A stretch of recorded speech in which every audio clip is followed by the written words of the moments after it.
নবনির্বাচিত সরকার দায়িত্ব গ্রহণ করলে ব্যারাকে ফিরে যাব।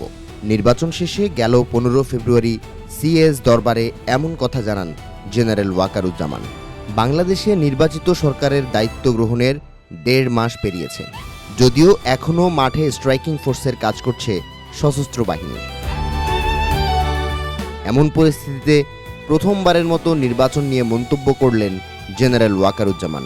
তার দাবি, দেশের ইতিহাসে এত চমৎকার নির্বাচন আগে কখনো হয়নি। সামরিক ও অসামরিক বাহিনী একসঙ্গে কাজ করলে যে কোনো কঠিন কাজ সফলভাবে সম্পন্ন করা সম্ভব।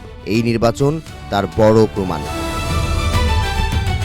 মঙ্গলবার রাজধানীর ওসমানী স্মৃতি মিলনায়তনে জেলা প্রশাসক সম্মেলনে অংশ নেন সেনাপ্রধান।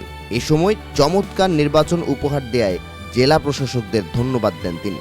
জেনারেল ওয়াকার বলেন, সশস্ত্র বাহিনী পাশে ছিল, তবে নির্বাচন আয়োজনের সম্পূর্ণ দায়িত্ব ছিল জেলা প্রশাসকদের ওপর। সেনাপ্রধানের মতে একটি অবাধ, সুষ্ঠু ও নিরপেক্ষ নির্বাচন আয়োজন ছোট কোনো অর্জন নয়। অনেকেই বলেছিল নির্বাচন হবে না, তবে সম্মিলিত প্রচেষ্টায় এই ধারণাকে ভুল প্রমাণ করা হয়েছে। এতে গণতান্ত্রিক প্রক্রিয়ায় ফিরে এসেছে বাংলাদেশ। জেলা প্রশাসকদের উদ্দেশ্যে সেনাপ্রধান বলেন, যে কোনো প্রয়োজনে সেনাবাহিনীর সহায়তা চাইলে তা দ্রুত পাওয়া যাবে। সংশ্লিষ্ট সেনা ফরমেশনকে জানালে তারা তাৎক্ষণিকভাবে সহযোগিতা করবে। যে কোনো দুর্যোগ, দুর্ঘটনা বা অন্য যে কোনো পরিস্থিতিতে সহযোগিতা করতে প্রস্তুত সামরিক বাহিনী। 2024 সালের 19 জুলাই কোটা সংস্কার আন্দোলন ঘিরে শুরু হওয়া বিক্ষোভের মধ্যেই সেনা মোতায়েন করা হয়।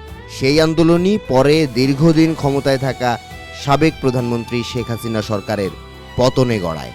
5 আগস্ট সরকার পতনের 3 দিন পর দায়িত্ব নেয় অন্তর্বর্তী সরকার। এরপর নাগরিক সহায়তা বা এইড টু সিভিল পাওয়ার কাঠামোর আওতায় মাঠে থেকে পরিস্থিতি স্থিতিশীল রাখতে কাজ করে সামরিক বাহিনী। নির্বাচনের পর ধাপে ধাপে সেনা উপস্থিতি কমানো হয়েছে।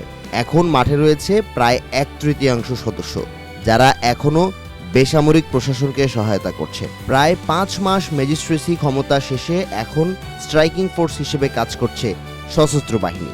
সম্প্রতি আইএসপিআর এর পরিচালক জানান, সরকারের নির্দেশ পেলেই সেনা সদস্যদের প্রত্যাহার করা হবে। একই কথা জানিয়েছেন স্বরাষ্ট্রমন্ত্রী সালাউদ্দিন আহমেদ, যদিও নির্দিষ্ট কোনো সময়সীমা জানাননি তিনি। ফলে কবে ব্যারাকে ফিরছেন সামরিক বাহিনীর সদস্যরা, এ নিয়ে তৈরি হয়েছে ধোঁয়াশা।